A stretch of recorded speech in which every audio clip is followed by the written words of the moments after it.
Who is it? Come on in.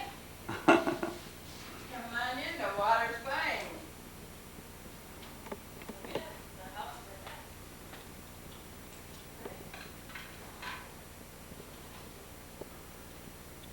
Pretty nice out there.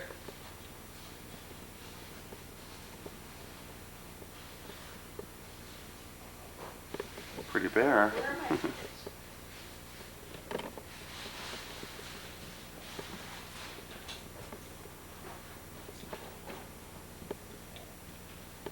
You had them back when you got your got the suitcases. You had to check out where did you put them? I have them right on here.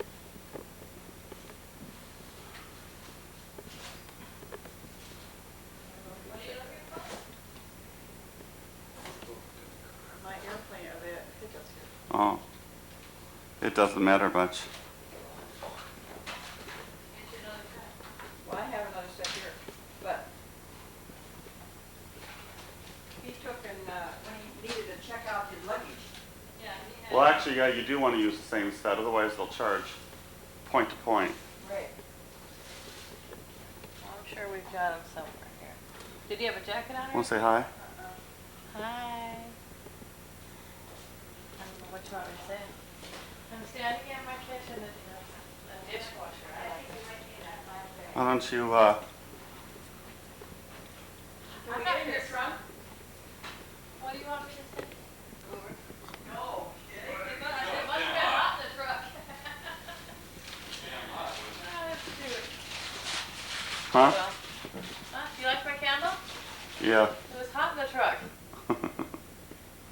You wanna show the pantry? No. Anybody care to see the pantry? No? Are you waiting for an answer from somebody? Here, you want to see the pantry? Here. Here's a lovely pantry. Mm. Looking. Oh, he's lucky he is very big. I heard him drop a box there and something break. So far, this is what I'm talking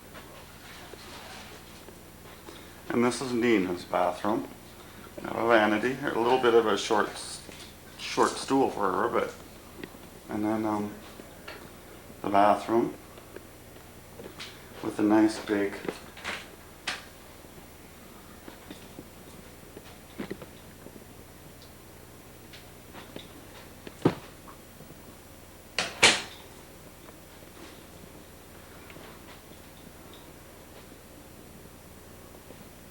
and the guest bedroom.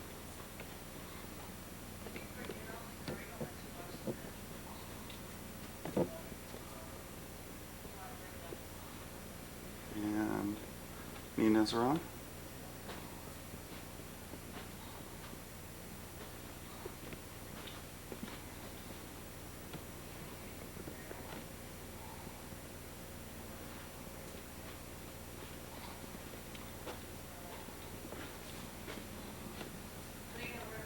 Down the hallway. And there's the entry.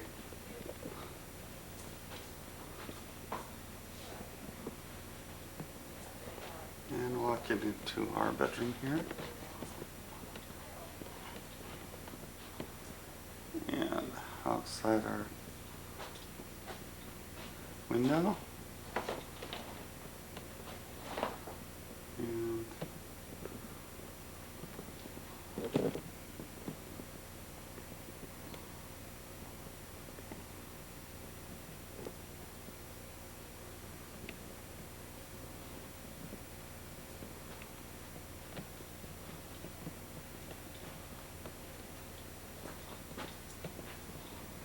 And our bathroom.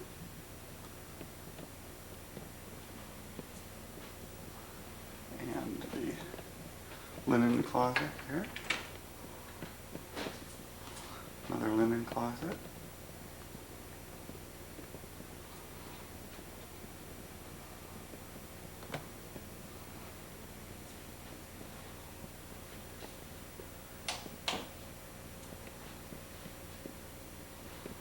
And the walk-ins.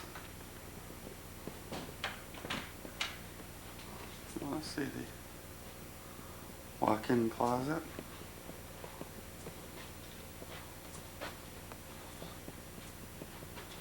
It's a big closet, huh?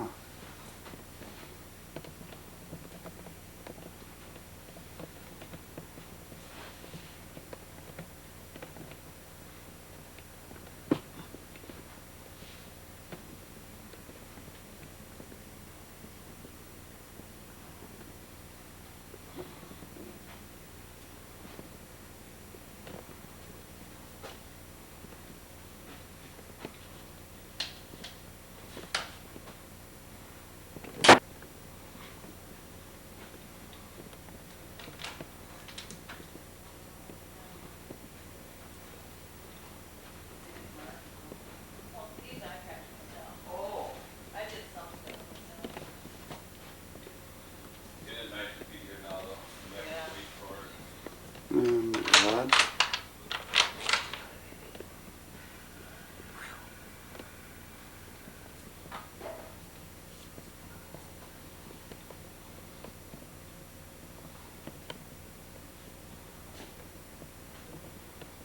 Boards for hurricanes.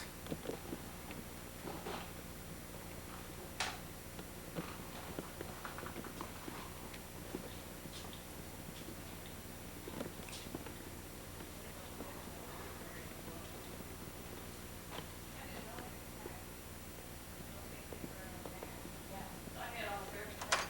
They did my coat, they want me to make clothes. Yeah, before. garden boxes. Like, That's what they did to Bernadette's too. She had a lot of clothes, not a lot. I was going to, I didn't know they had them. When he came with that, I was like, well, nuts, why did I give him all these other clothes? Right. Okay, that's no big deal. Hola. Where's Nina? What's the name of your mover? Greenbelt? Graybill. Graybill movers. They were excellent. Excellent. Yeah, they're better than excellent even, actually. Well, like I told Larry, that on Thursday when they didn't even pack this stuff until last Thursday. I don't know where Nina Came went. Tuesday. 23rd, yeah. Yeah, they came. Of course, you had a lot of it done. Oh my gosh. Because I go over the stories there and they're And the backyard.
Yeah. Then the next, well, then they weren't gonna pick up till Saturday.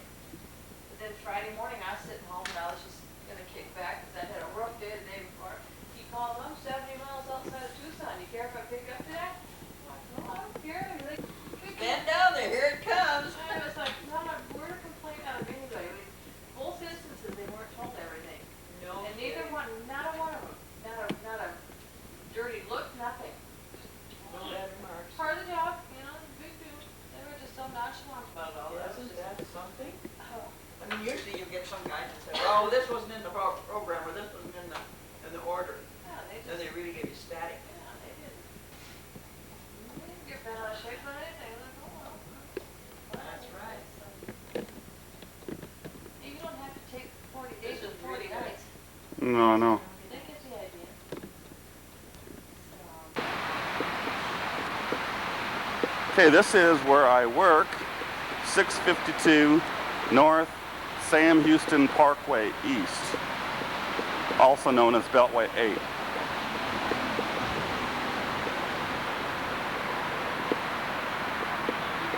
No, you can't open that. You need this card. You gotta slide this card up. I like that. Take the rain down here. You got stuff down here too, eh? Well, this is corporate training. Did you go to corporate training? No, I don't work for corporate training. Is this one not? No. No, one way. Are you booking us on the way back too, or just going out? I'm gonna do that, but we're gonna discuss that. Are you coming back with us, or? Yes. We're hoping to. Well, they looking like we're getting out of Minneapolis. Yeah. See, that's gonna be the holiday weekend. No, he's good. How's it looking for coming home? You know, that's a holiday weekend. Is that gonna be bad? Let's see here. Fourth of July. 77. On what day? The 5th. Oh, the 5th. Oh, good. And that's what time? 1 o'clock. 11 o'clock. Oh, that's good. Yeah. And we get on 1:45. That way we can make up. That way we can still make up our bed and everything. There's Larry in his classroom. He's not teaching, but What?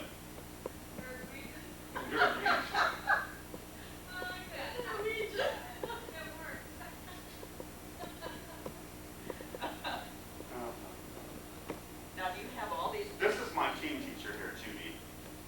This is why her and I are both the same. Let's see.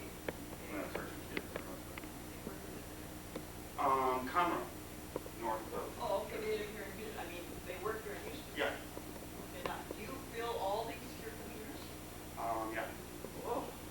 you got all these things full? Yeah. This is the graduation room here. Bump into the door here.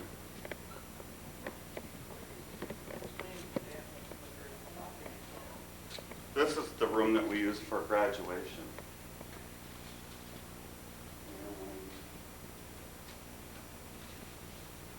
We do, this is an 8-hour class in here on day of graduation.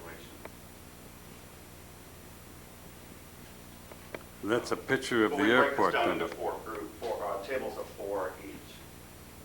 Yeah, that's an airport that one of the employees had made for us. That's neat, isn't it? Yeah, the Computer room for right, teaching. half and half.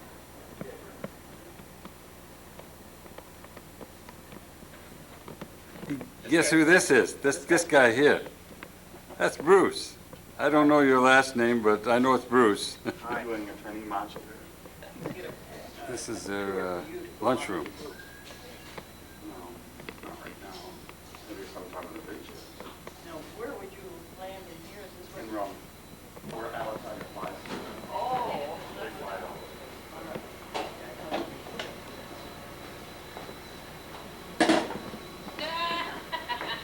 Machines they have Oh, for they're not coffee very and big. I tea. thought it went all the way back. This is a break room. Nice. So that's, get on! Got it good. Get out of there. Go ahead, Marcia. No, no. Say all you want now. Now I got it on tape. On is fine.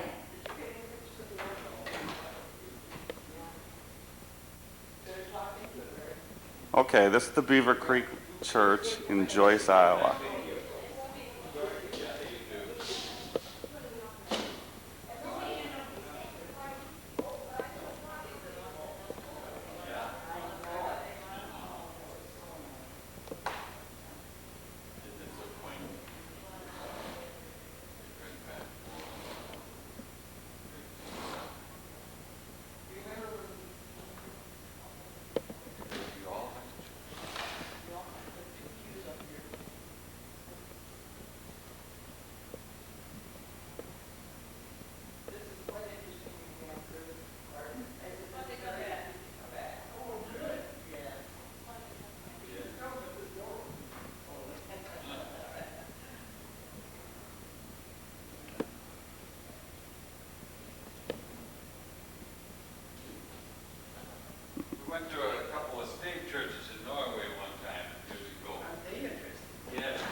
Look is right here. Uh-huh. Ole and Osa. Here, here's Ole And and see, Osa here. Goluk's daughter, Osa, is right there. Oh, is that so? There was a big lot. Get a picture.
That's it. When I saw this genealogy, I had no idea. Are you?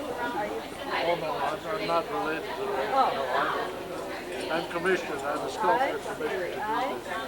But it is part of my heritage. Okay.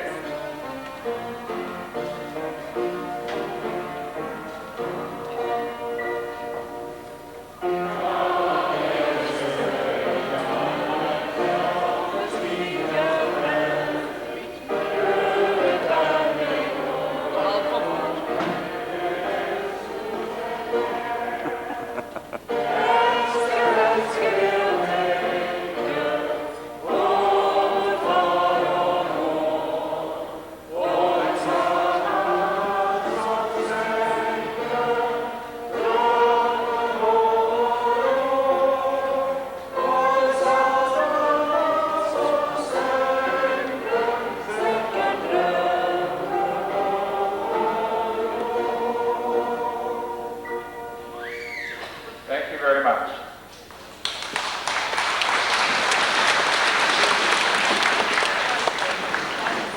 Is related to everyone else. And it gets very complicated. Yeah. Yeah. So then I went from my grandmother up here to my great grandmother.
I don't know. Your dad wants a picture. Right there.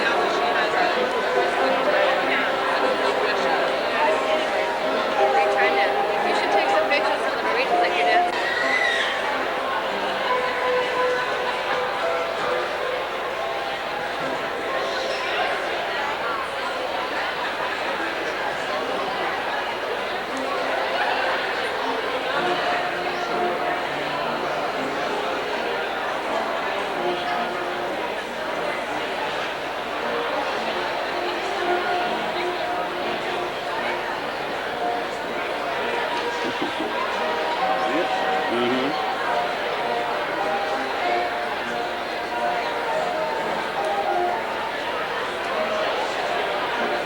Let's take another picture or not. You taking it? Now are you taking it?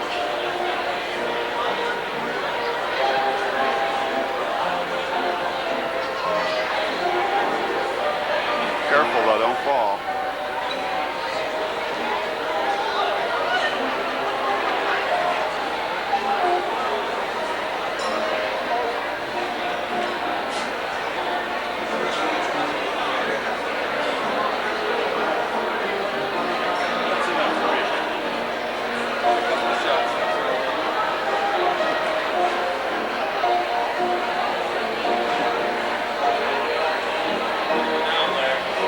Okay.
My name is Uncle Sam.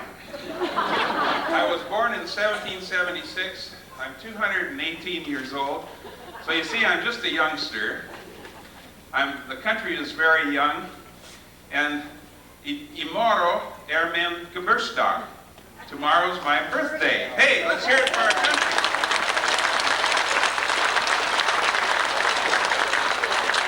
We represent two wonderful countries here tonight that have a beautiful camaraderie between them.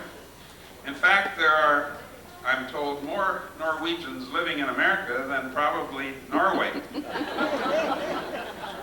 Evidently, the Norwegians got real frisky when they got over here because they had so much more time in Norway. Well, it's a pleasure to be here with you tonight. And to the Norwegian friends and relatives, we want to say velkommen, velkommen, velkommen, velkommen. Welcome, welcome. Let's hear it for our Norwegian.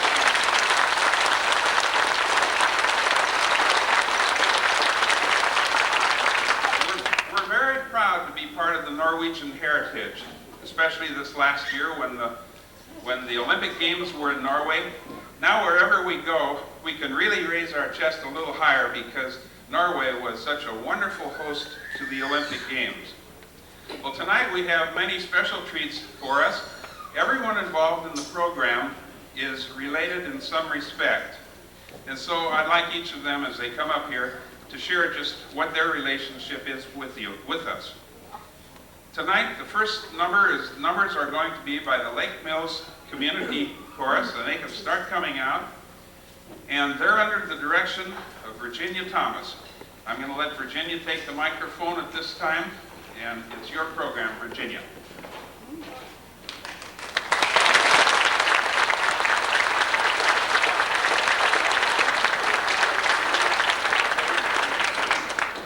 Hjertelig velkommen til alle Nords besøkende i Norge. Vi ønsker dere en god besøk her og videre.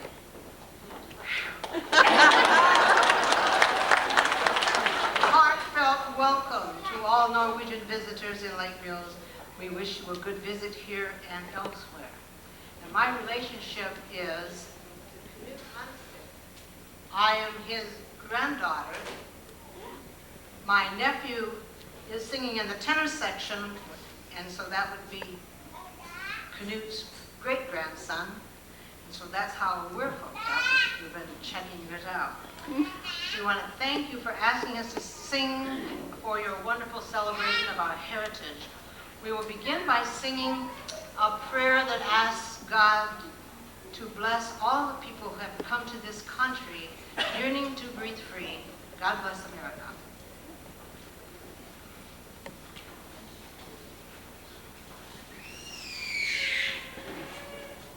Free.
wanted to think they were Norwegians.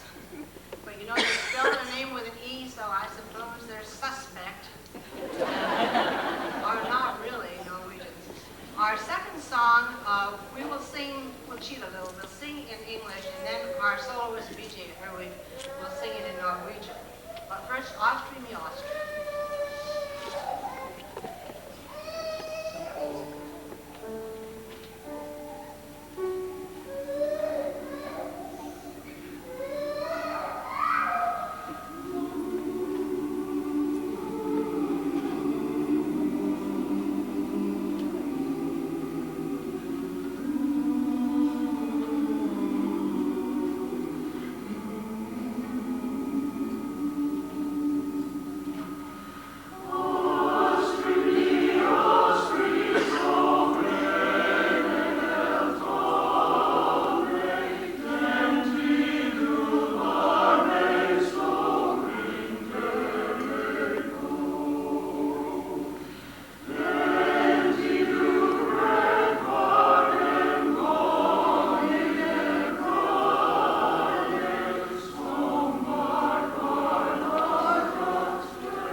loud, and they looked at me and laughed out loud, and I heard them say, I think that's that there Minnie Pearl.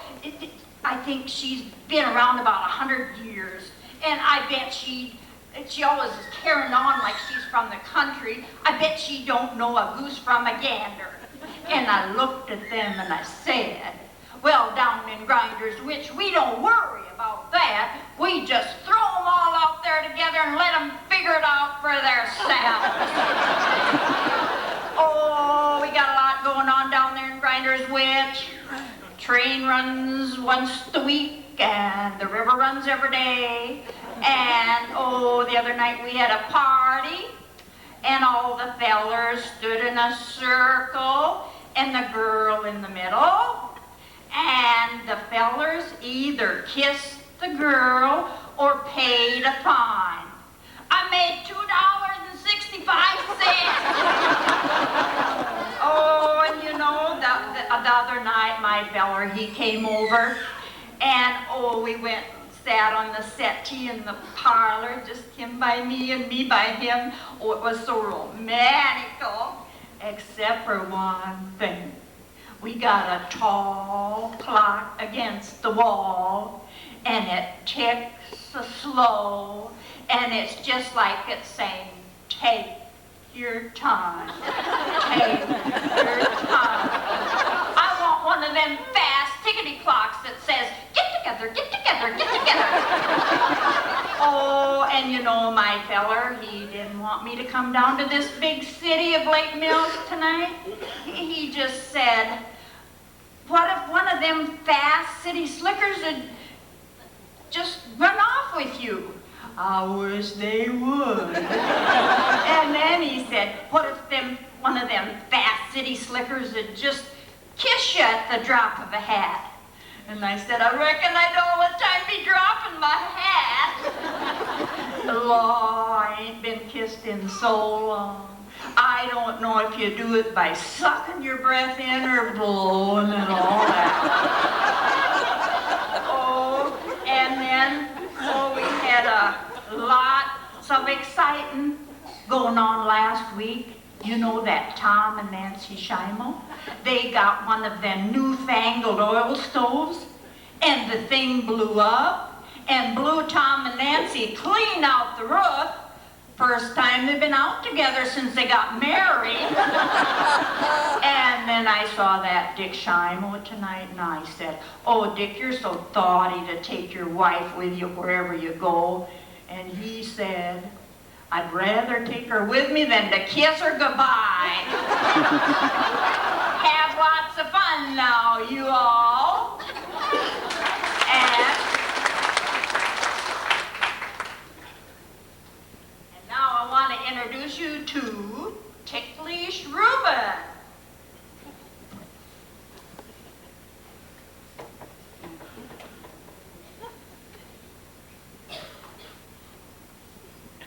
He's from down there in Arkansas. Ready.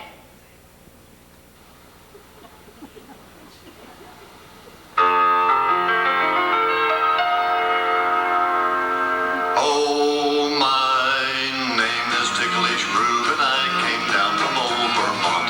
I've been tickled by almost everything. I've been tickled by a feather. I've been tickled by a wasp.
grandmother, and Dennis Brosdahl is my father. And welcome to especially the Norwegian cousins and all the cousins from all over the United States. Oofda, that's a hard act to follow. Start off with a patriotic song.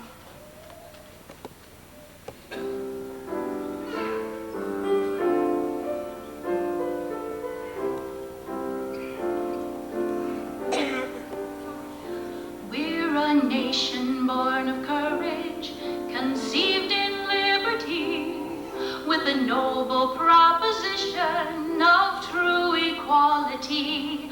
We're the promise of the future. We soar on eagle's wings. Freedom sings. Freedom sings. We are one great nation in the world, indivisible, with a spirit strong and free. We are one great nation. We're the land of liberty. Liberty. To bring peace, to bring light with our torch of freedom is the one great hope of one great nation in the world. Taught my heart to fear and grace my fears relieved.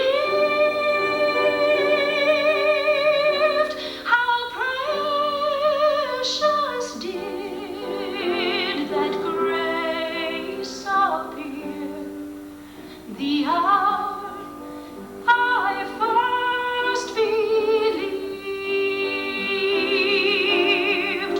Through many dangers, toils, and snares, I have already come. 'Tis grace hath brought me safe thus far, and grace will lead me home. When we've been there 10,000 years, bright shining as the sun, we've no less days to sing God's praise than when we first begun.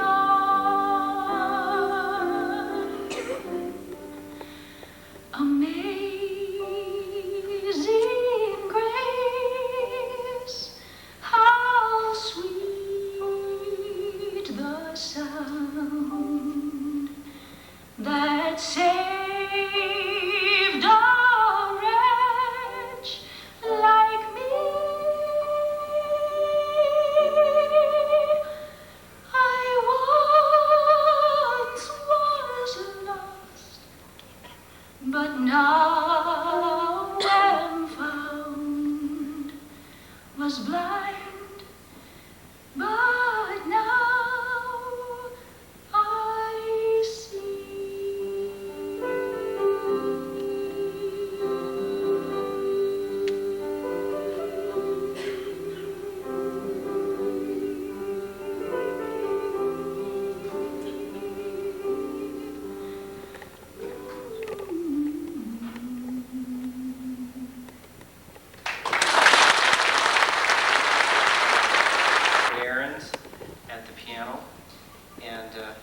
Right offhand, I don't remember exactly how I'm related, so you'll have to trust me.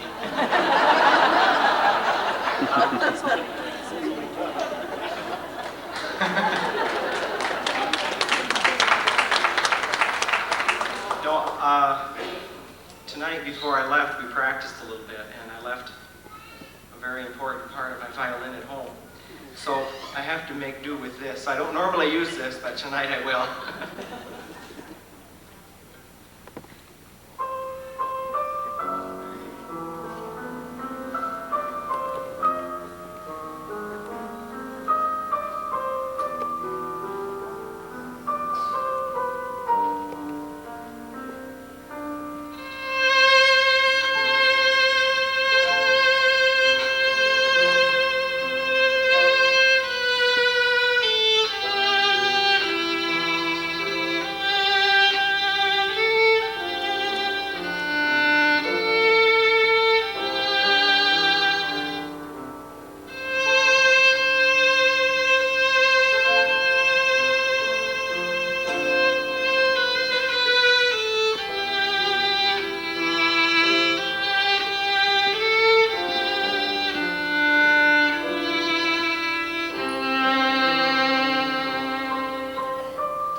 Is that correct?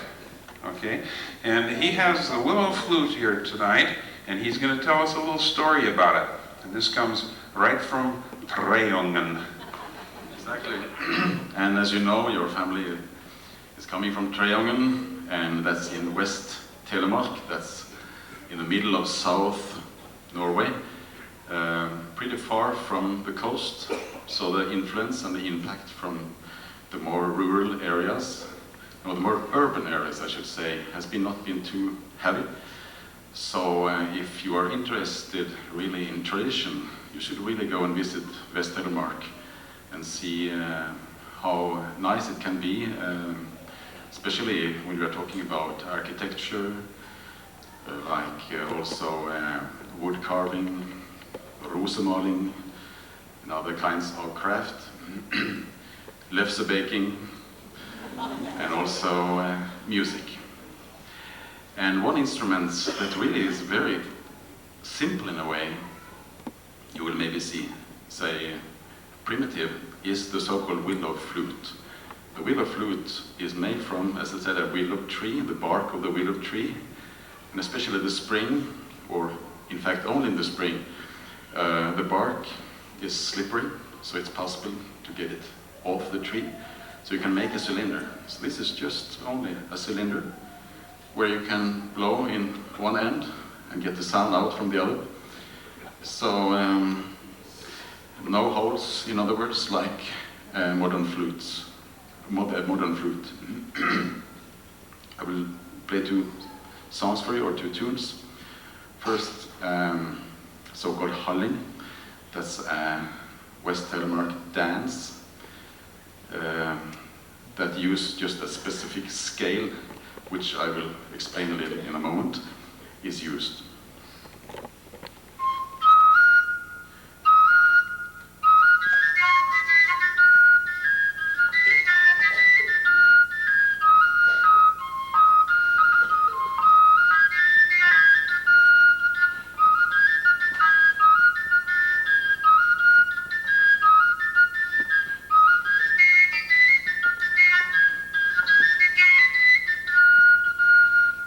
That's it.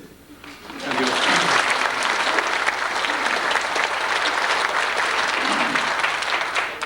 When I'm blowing through this cylinder, I only get to try it, like,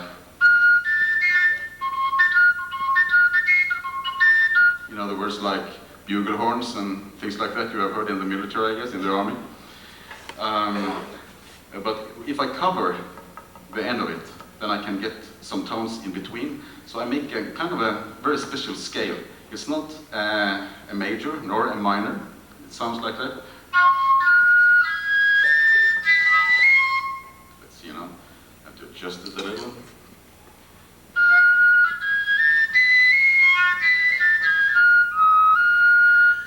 Let's make kind of a very special flavor of the Norwegian folk music. And this flute has really been used for hundreds of years. We don't know how long time. And the impact on other kinds of vocal and instrumental folk music can be very, really heavy. So I will end my little presentation with playing so-called springer, or you will maybe see a spring dance. That's a very special dance, also from the West Telemark area. And beside that special scale, which is used, is also something special with the rhythm, because it has fit to the dance. It's not a straight waltz, it's in 3/4, but the beats are not even, as you will hear.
out of high school. I've worked on the Tvedt family history, Tvedt, Tveit, Tweed, whatever name you want to call it. I've found 2 more, by the way, in the last 2 weeks. One is T-W-E-E-T, and one is T-W-E-D-T. But most of those people live in northern Minnesota and Montana, so far that I've found. Anyway, I wanted to tell you I've been working on this family history since about 1965. That's 29 years. I didn't really get busy until 1972. And I thought I should tell you, I started with my mother's side of the family, because when my great-grandmother, and her name was Mary Nelson Hall, died in 1965, she had 7 children, 22 grandchildren, and 95 great-grandchildren. And everyone came to the funeral. Needless to say, we filled the entire church, the basement, and many people were standing outside. It was just a small country church like Beaver Creek Church. And I like to organize things, so I just started writing down groups of families. And, well, one thing led to another, and it got bigger and bigger. And my dad's parents realized that I had this interest. So my grandfather handed me a 3-page family history of his family. Well, this is what it's grown into. You're all part of my family now, whether you want it to be or not. And my grandmother was German, and I work on the German side too. So I'm not a pure-blood Norwegian, but I'm close enough. Anyway, I brought you all here so we could have a little fun, and I could give you some information on your family, because most of you don't know a lot about your own family. You know about your immediate family, your grandparents, but you don't know. In the meantime, you're going to hear from Arne Rosenvold. He's one of our relatives from Norway, and he's going to talk to you about the immigration from Norway. Arne?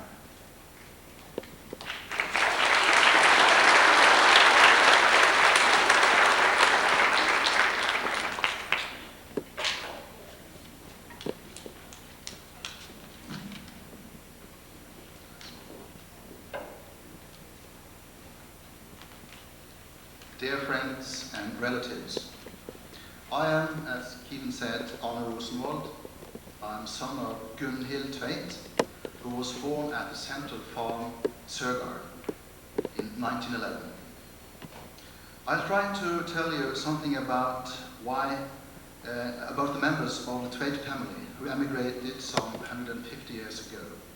What society did they leave, and what were the reasons why they left the old world to settle in the new? Some history first. Norway had for more than 400 years been united with Denmark and ruled from distant Copenhagen when the bonds were severed at Eidsvoll in May 1814. Some 900 inhabitants lived mostly in rural areas. A few cities were small. Bergen was the greatest of them, with a population of 17,000 inhabitants. Oslo had a little more than 10,000. The Norwegian society consisted of clearly separated classes. The most important was the upper class, the conditioned, consisting of civil servants who had the political initiative, the great merchants and the wealthy landowners and farmers who had the economic power. About 50% of all Norwegians were middle class, farmers, craftsmen, minor merchants, and the rest formed a lower class of servants, day laborers, crafters, and others of the same kind. It was a poor country. It can't be denied that Norway was economically an underdeveloped region at the beginning of the 19th century, perhaps the poorest in Europe as a whole. Before the historic year 1814, Norway and Denmark had been suffering from the Napoleonic Wars. The King of Denmark had chosen the wrong side when he decided to join Napoleon in his struggle to control the European continent. And from 1807 to 1814, the country's economic life became paralyzed. Shortages of grain and other food created a great crisis and hard times. During the summers of 1812 and 13, the harvests failed, and a lot of people starved to death. And with the peace after the Napoleonic Wars, the recession came, knocking out the great merchants who had made their fortune on their merchant fleets. and especially on their export of lumber to Great Britain, France and the Netherlands. As most of you know, Norway left the Union with Denmark in 1814 and formed a constitution at Eidsvoll, signed by the 112 representatives on the 17th of May. Norwegians are proud of knowing that this constitution was the freest in Europe at that time. And mind you, it was built on the ideas from the American Declaration of Independence in 1776 and on the French Constitution from 1791 from the revolutionary days. The Constitution put an end to royal absolutism and instituted a liberal constitutional rule. It provided for a greater participation by the people. No women were allowed to take part in political life, but ordinary farmers were eligible to the Storting or parliament, and from 1837 also to the local political bodies that were established. After some months of independence and optimism, Norway entered into a union with Sweden on November the 4th.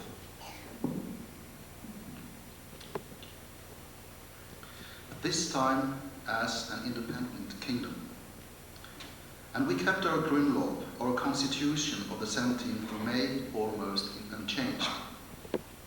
But the civil servants, in cooperation with the king, kept on ruling the society for the next 70 years. And as we shall see later, I think this is one of the reasons why people with political ambitions gave up their struggle and left the country to start afresh under freer conditions in America. Nevertheless, a new era had begun. People set out to discover what Norway was really like, and the wave of nationalism which started under the Napoleonic Wars in Europe also swept Norwegian shores. The Norwegian culture was studied, the fairy tales were written down, so were the old ballads from the Middle Ages, as well as old folk music. Most of these treasures were found in Telemark. Norwegian authors like Bjørnson and Ibsen used figures from Norwegian history and the countryside in their books and plays, and Grieg composed the music. Towards the middle of the century, changes in the economic life became evident. A spirit of change and transformation, new influences and ideas affected old customs and traditional way of life.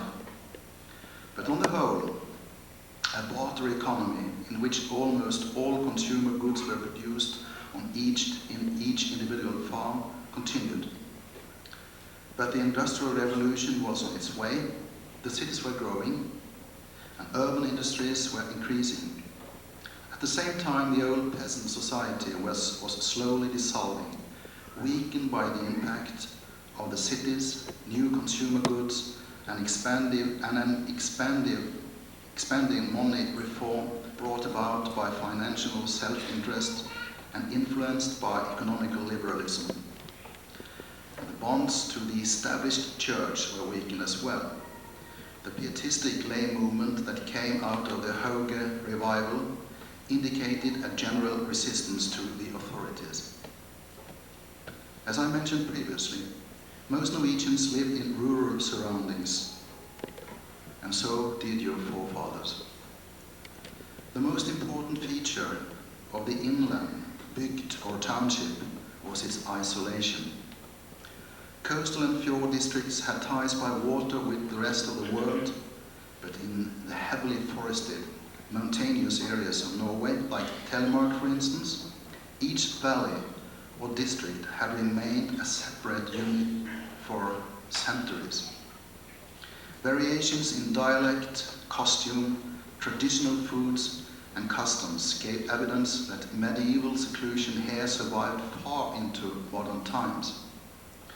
Even in the narrow valleys, separate but small farms lay side by side, each with its own buildings.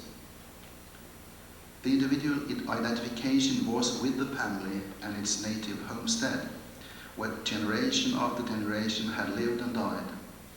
The population increased heavily in the 19th century and pushed settlement further and further up the mountainsides and into the forests, filling in between the old farms and extending their limits wherever arable soil could be found.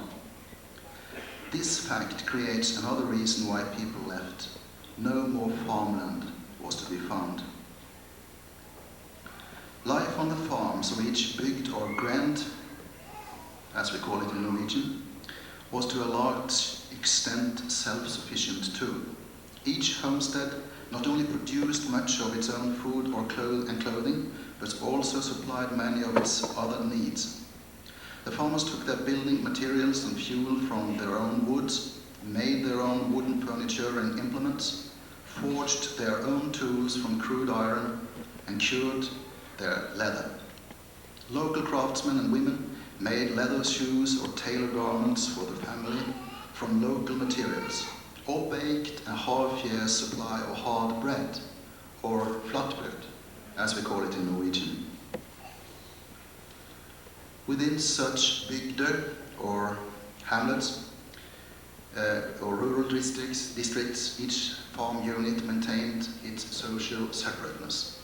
Few families lived so far from neighbors that they could not see another house, or at least the smoke from a chimney. In so close a community, all knew everyone, knew their past and present and possessions, but they met regularly nowhere but at church. In addition, they met at Christmas and midsummer, or at important family events, marriage, baptism, confirmation, burial.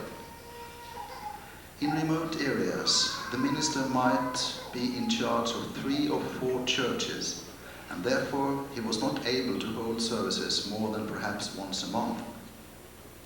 The social structure in a bygd was the same everywhere in the rural districts.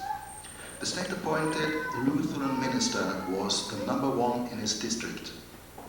He lived on a farm, assigned to him as a part of his salary, but he had hired men to do the work at the farm. He was the most important government official, keeping vital statistics for his parish, performing the ceremonies of family life, reading official proclamations after service. He or his clerk was in charge of the local school because the church was responsible that the members of the parish knew their catechism and the 10 Commandments and could read the Bible a little. The confirmation was a final test, and if you passed this sort of exam, you were regarded as a real adult person with all rights and duties. The second in command was the sheriff, or lensmannen. He was usually one of the biggest landholders in the area, but he was also, I regret to tell you, one of the least popular, since he collected taxes and carried out forced seizures and sales. A visit from the sheriff on such an errand was sometimes the final trial which forced a hard-pressed family to emigrate. Presten or lensmannen, the minister and the sheriff, were the great men of each isolated community, to be greeted with bows and uncovered heads. The greatest farmers in the community were ranked next to the official class, which also could include military officers.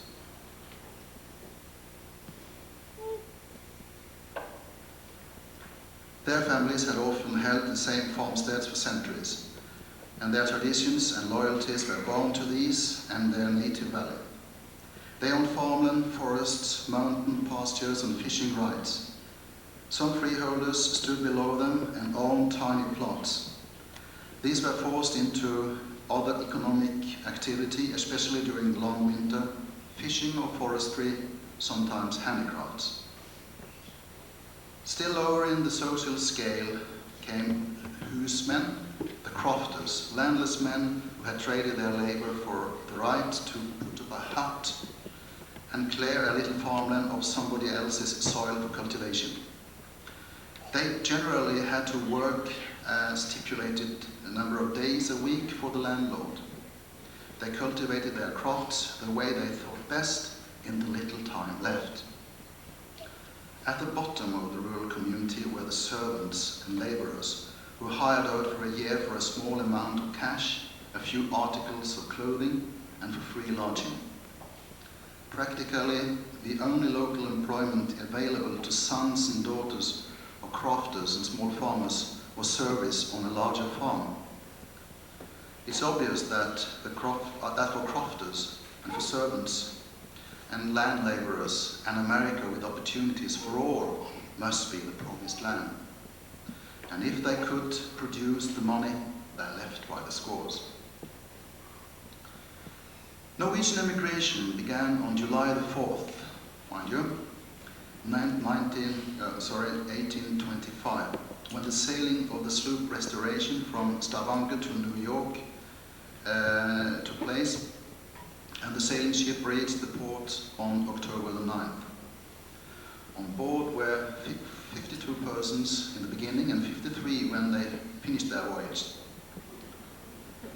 These first emigrants came from southwest Norway and settled at first at Candle Township on the shores of Lake Ontario. Later they moved on to Fox River Valley in Illinois.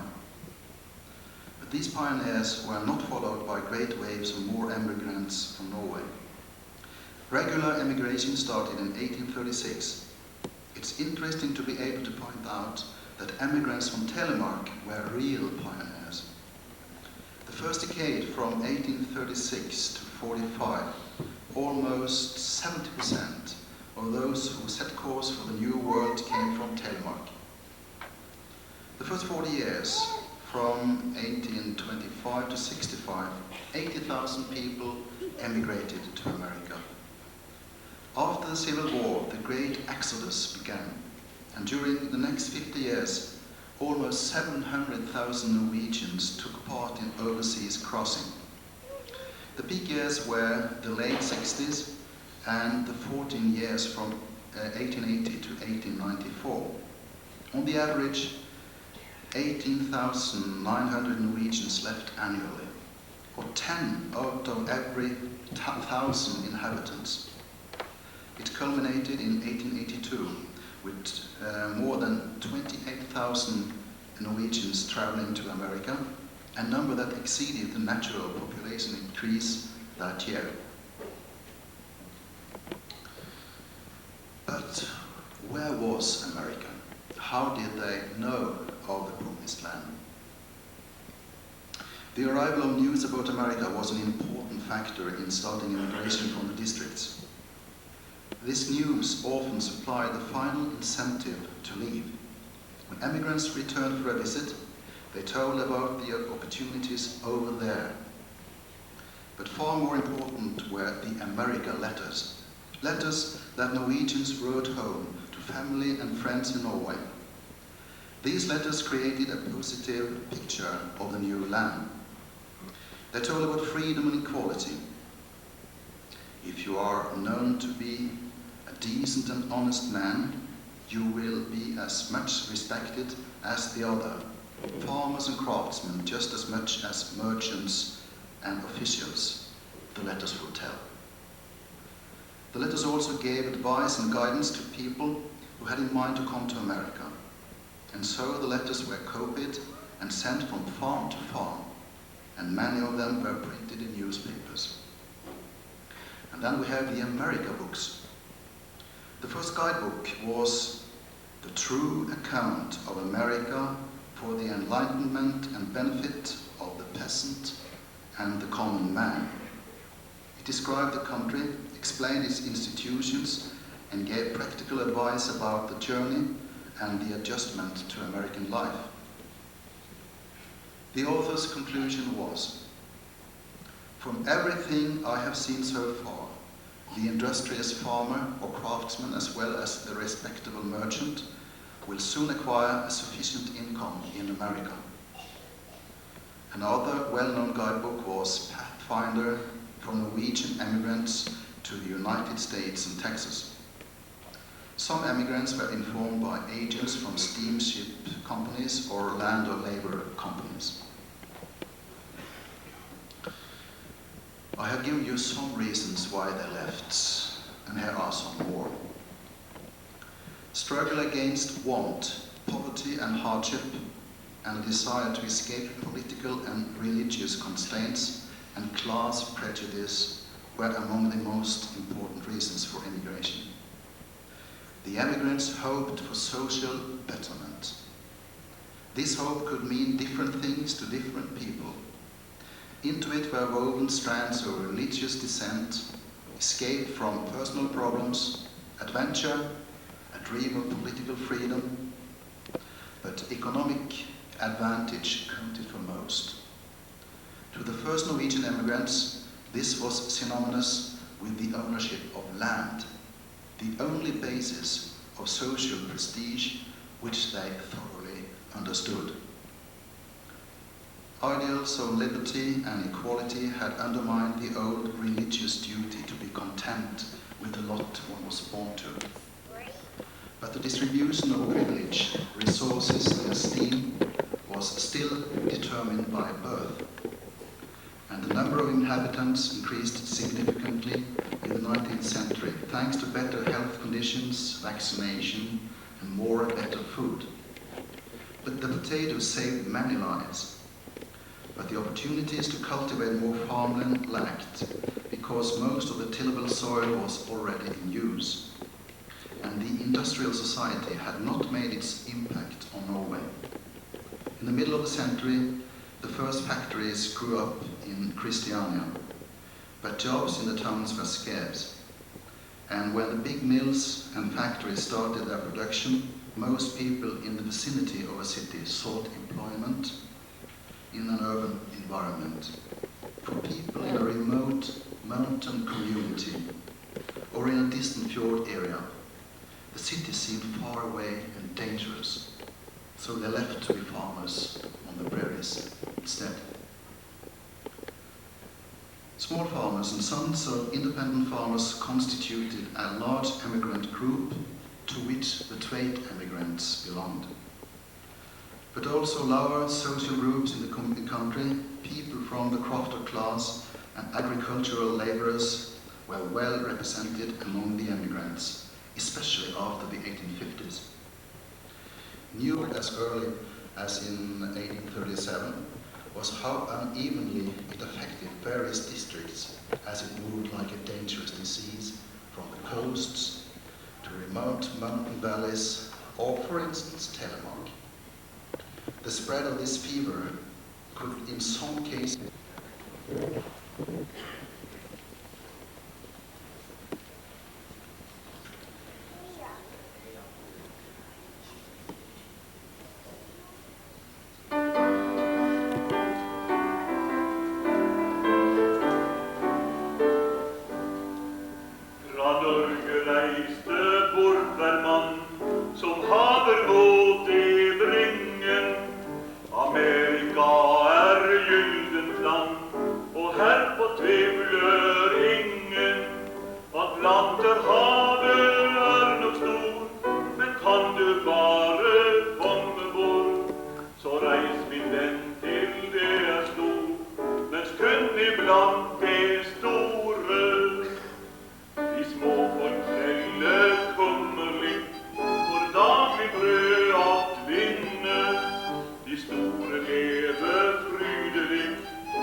La hjertet i din norske varme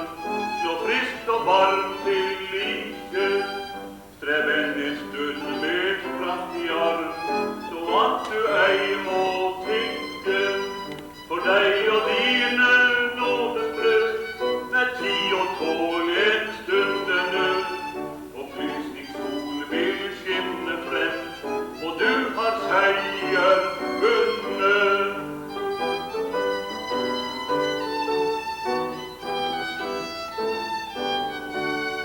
Opplysningssol vil skinne frem, og du har seier vunnet.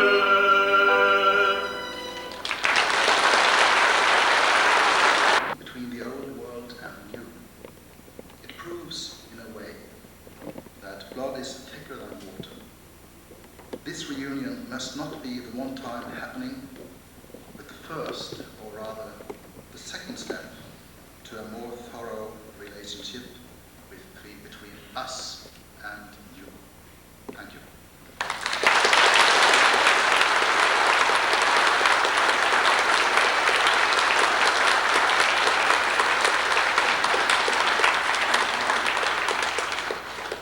We will now hear another example of the America songs, or emigrant songs. So, Sigvald, Johan, and the violinist, please step forward.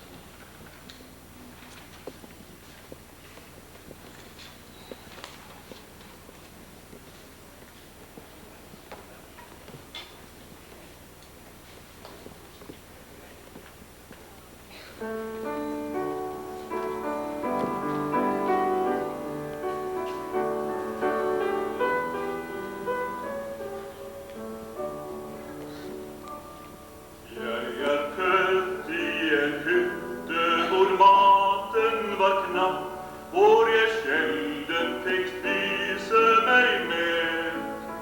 Derfor pakket jeg sammen og snørte min rapp og drog ut med det beste for seg.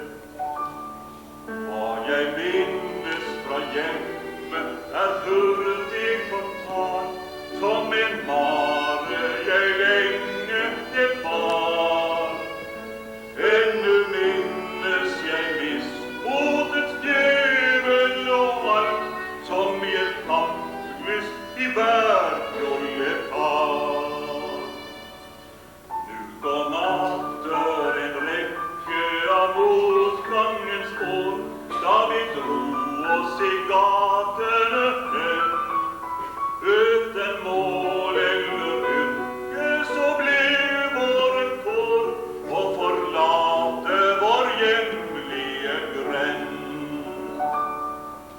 Var jeg dikter av stand, og jeg frem kunne si hva jeg led disse vintre der mest, skulle alle få høre en sår elegi, en hvis make ei noen har lest. Fra tragediens rolle jeg ønsker meg vekk, for å søke et hjemland på ny. Derfor pakket jeg rappen og loste min sekk helt tilbake til Norge og Tveit.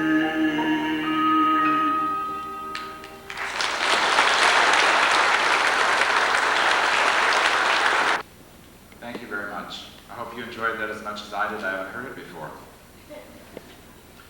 Tveit will now talk about the Tveit farms at Treungen in Telemark, Norway. And for those of you that haven't figured it out yet, the Tveit farms, and there were several, were at the little village or near the village of Treungen in the parish of Nissedal, which is like a county, in the Norwegian state, I guess, of Telemark. And that's in the bottom of Norway in the middle. Knut?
Nissedal municipality in the southern part of Norway.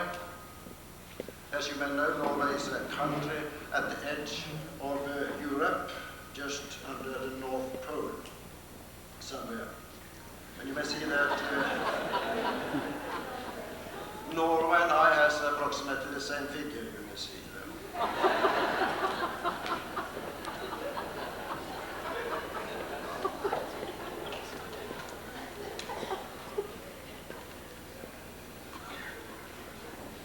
Okay, then we go to this parish, Treungen. I have a map of it here. Do anybody of you remember the boat trip at Nisser last summer? Good. This is the southern end of that lake, Nisser. And here is the hamlet Tveit. Treungen originally had 4 main hamlets: Årak, Tveit, Holme Överland, and Heimdal.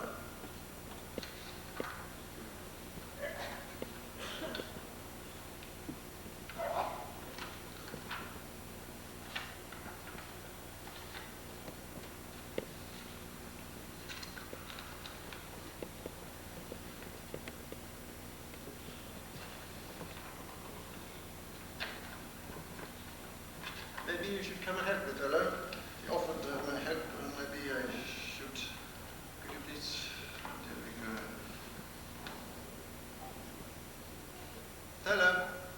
Oh, that's left. Okay, I'll try to do my best.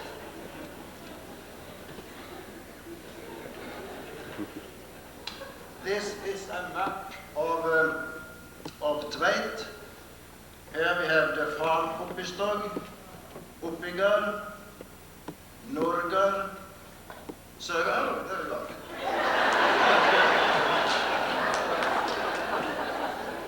Tele is attending a teacher college, so this is some sort of educational practice.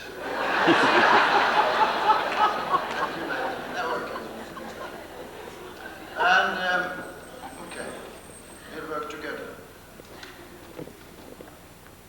Okay, good.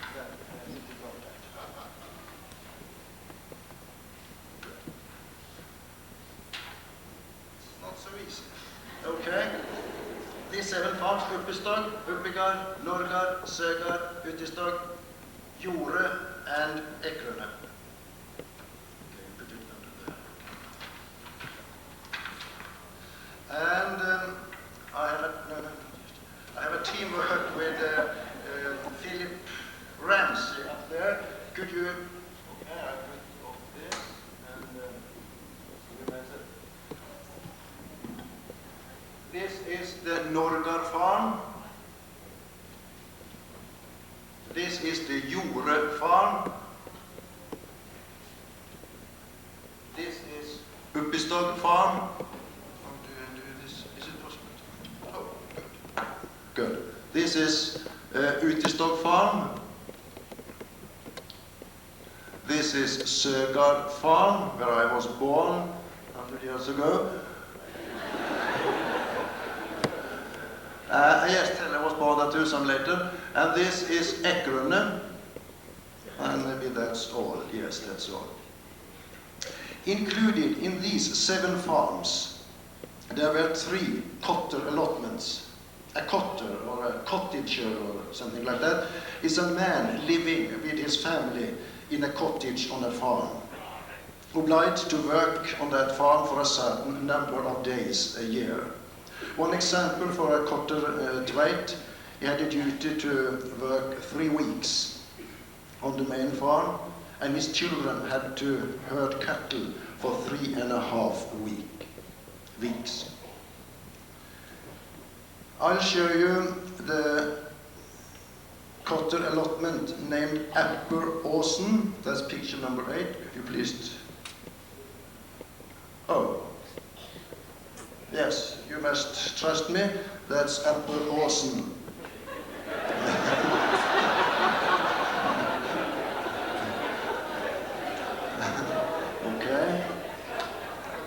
And my text says that the view is beautiful. Let's try. Yes, that's the that's the farmer of Uppistog today, Tveit, and he points at the cornerstone of the house building in the Kotter allotment in Upper Åsen. Old people on Tveit today still remembers the barns in Åsen, but the house building was moved to Tveitsson and it still exists there. In the 1920s, the barn was moved from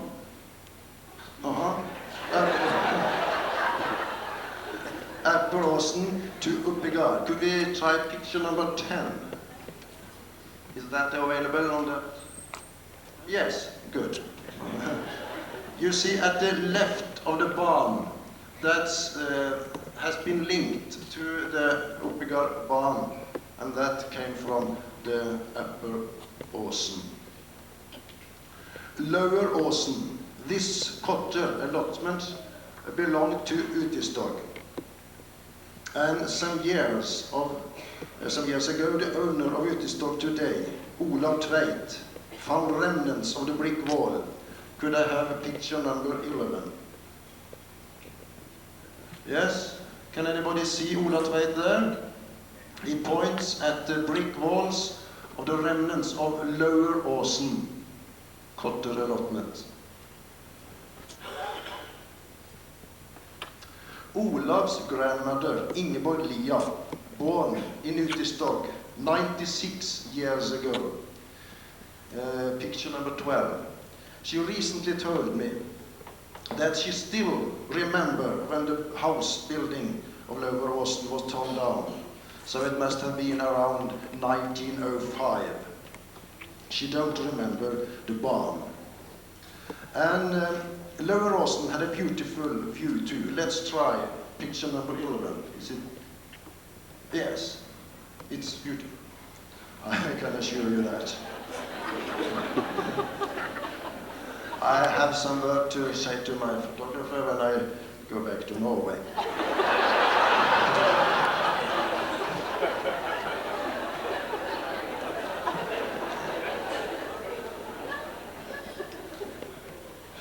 Tveit had a third Kotter allotment, that was Huskleiv, that was part of the Uppigard farm.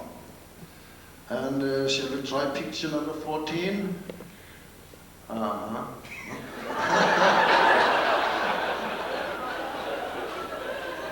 It was situated at this little meadow. And this picture is in the eastern direction. Let's try a picture in the western direction, number 15. That's it.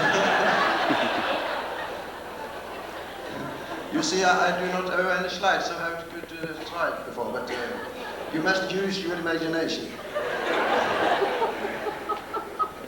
Okay. Number 4.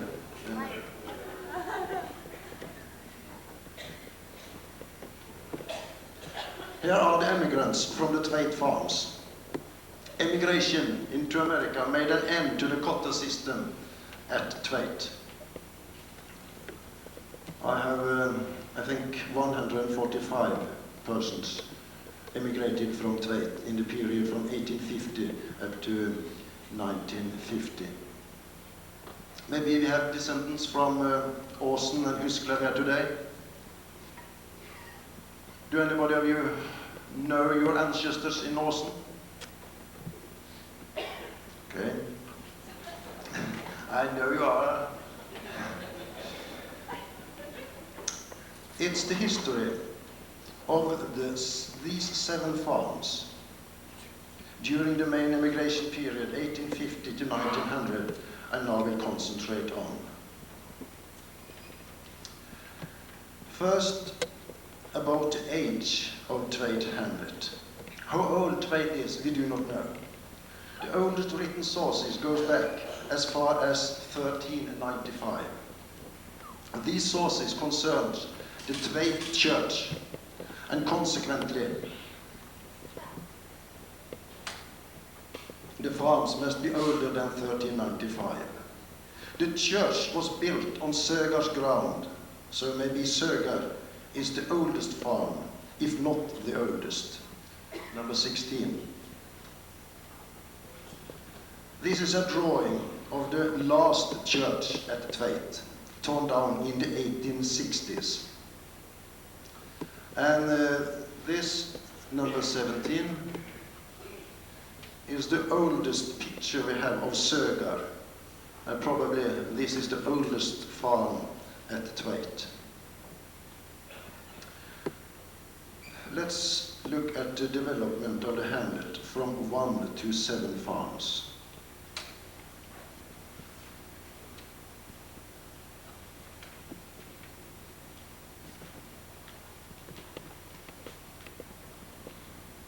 Okay.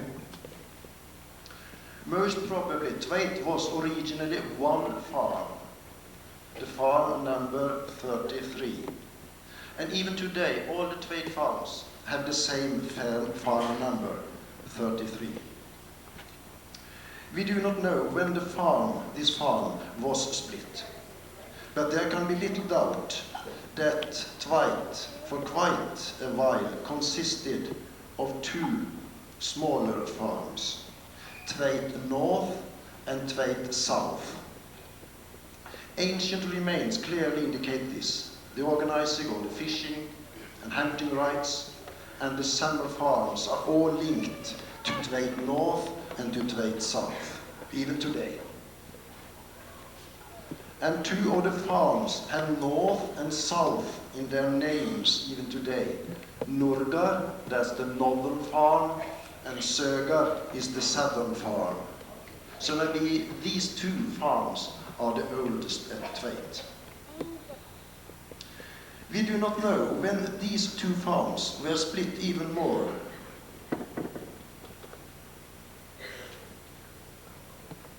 Into 2 smaller farms, but most probably it took place prior to the 17th century.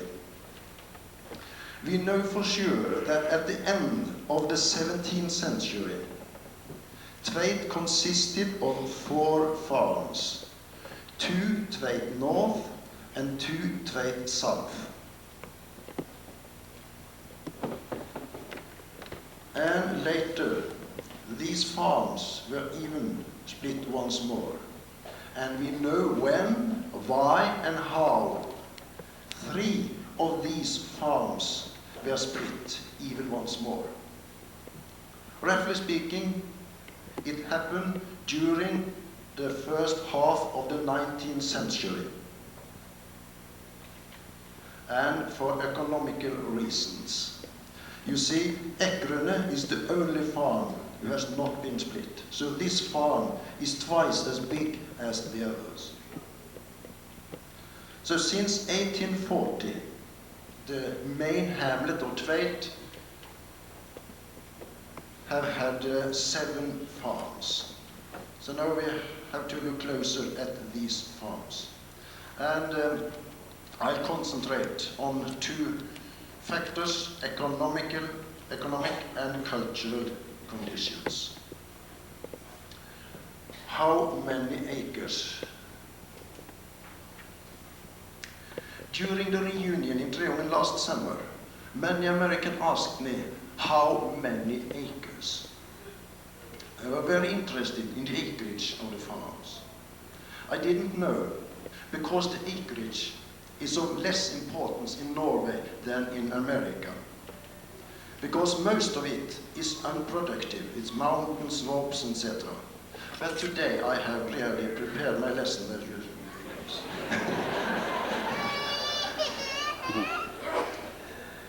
We have exact figures of cultivated and pasturable area in 1864 and approximate figures of the total area. The average acreage in 1864 was 3 acres of cultivated area. And approximately the same acreage of pasturable acreage. And about 11 to 1200 acres of total area. How was it possible to make a living of 3 acres of cultivated area and 3 acres of pasturable areas? An answer to that question is very simple. They couldn't make a living of this. And since not all the Tveit farmers went to America, they must have another sources of income. And in fact they had. But first, a word or two about the cultivated ground. You do better.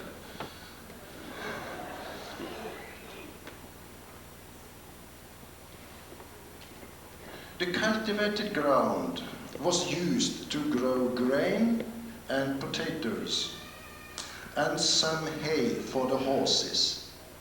The cows and the sheep had to survive on hay from the woods. So what do you think about the soil at Tveit? Was it fertile? You seed 1 barrel of barley corn and you harvest 10. In Norwegian we call it tenfold. Out of 1 potato, you receive 7 in return. And by the way, the farmers at Tveit today claims 12 to 14 folds of potatoes and even more. What about Iowa? I had a sightseeing yesterday or the other day, and I couldn't see 1 potato in the whole area. And I'm sure that the farmers at Tveit grew more potatoes in 1864 than Iowa today.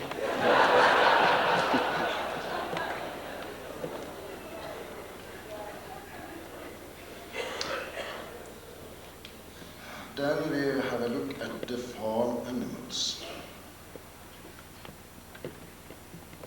This is in 1864. There were no tractors, but all the farms had 1 horse, 3 to 4 cows, and a dozen sheep. And a century later, you will notice that all the farms had 1 horse, 3 to 4 cows, and 8 sheep on average, because 2 of the farms had no sheep. And other animals scarcely existed at this time. Pigs, for example, were quite extraordinary, not only in Treungen, but I think in Norway as a whole. But earlier in the 19th century, some farms had goats. The first fowls appear around the year 1900.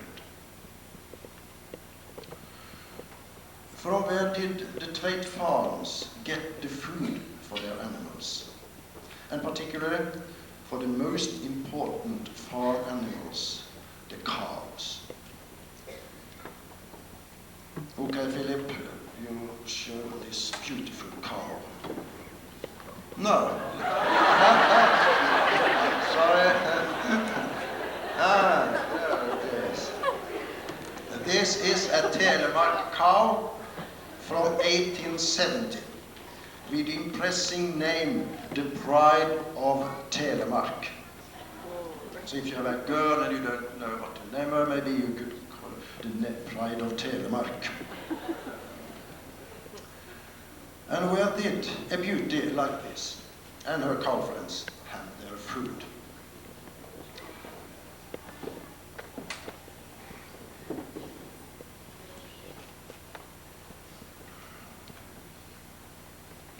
I think this table, I think it's the most interesting I did in preparing this lesson. You see that about 70% of all the hay were cut in the woods. It was more hay. outside the cultivated area. So most of the working days during the season of hay cutting were spent in the woods. This was meadowland, and as I said, the hay from the meadowland and pasturable land was mainly for the horses because they had to work hard. But this hay, about 19,000 pounds, were cut in the woods. And not seldom the farmers were cutting more hay until frosty weather arrived. My grandfather, Ola Tveit, tells that one autumn he was cutting more hay for 7 weeks. And then we have a picture. I was promised 2 things like that, but it didn't work, so we have to do it in this way. Can you see something? It's the Heimdal farm cutting hay at moor.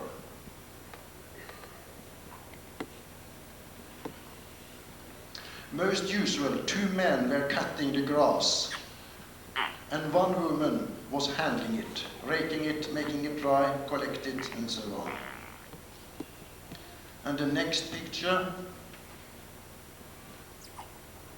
that's the Uppigard family, lunchtime during the wood hay cutting in the early 1930s. Some farmers in Norway preserved more hay in forest barns, but the Tveit farms had no such barns. The hay was therefore preserved in open air, firmly piled to a hay rick or a so-called stack. That's Norwegian for skirt. Could we have picture 21? Yes. The lady in there, she is piling a hay stack. It was complicated to make a haystack in a way that the hay couldn't be damaged by rain and snow during the autumn and winter until it was needed. My uncle Ola Tveit, and he is present in this audience today, made his first stack in 1933. He made 5 stacks in 1 week.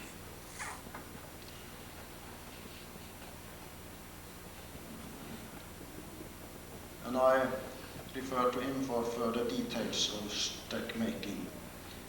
I remember a very dear neighbor of me, Eilef Tveit, in the farm of Utterstad. He was convinced that the time of hay cutting in the woods, it would come back. And he wanted to summer the system of so-called spring cow stables.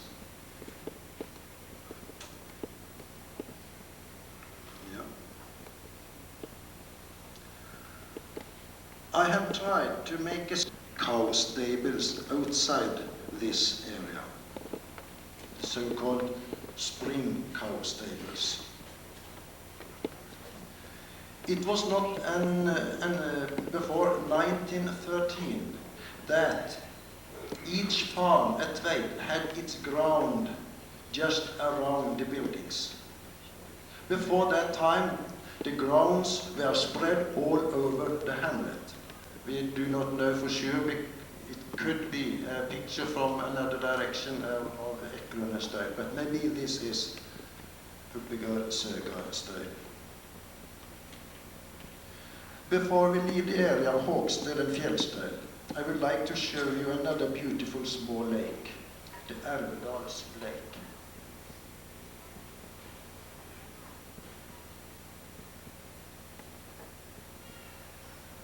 And my grandfather, Tveit, was very close to shoot the bear at Älvdalen, but because of fog, the bear escaped.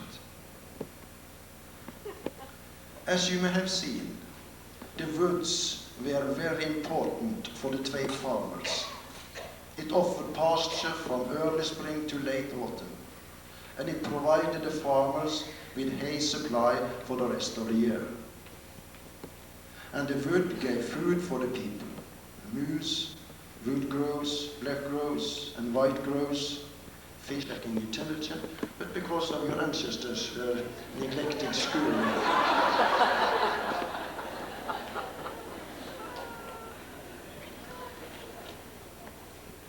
But nevertheless, the Tveit children were more eager to go to school than all of the pupils in Treungen, because they met only at 12% of the time.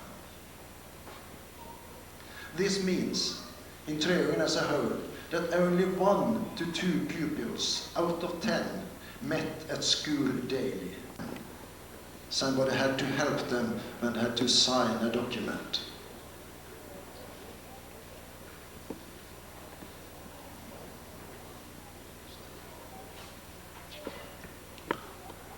And this I'm very proud of. This is signature of male farmers in 1861. And we see that Ole Johnsen Tvedt in Norway, he could write his name. Halvor Olsen Tvedt I Jordet.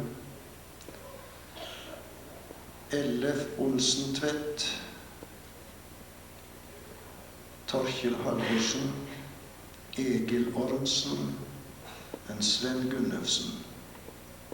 The only man who could not write his own name in 1861 was Gullaug Ormsen in Uppestad.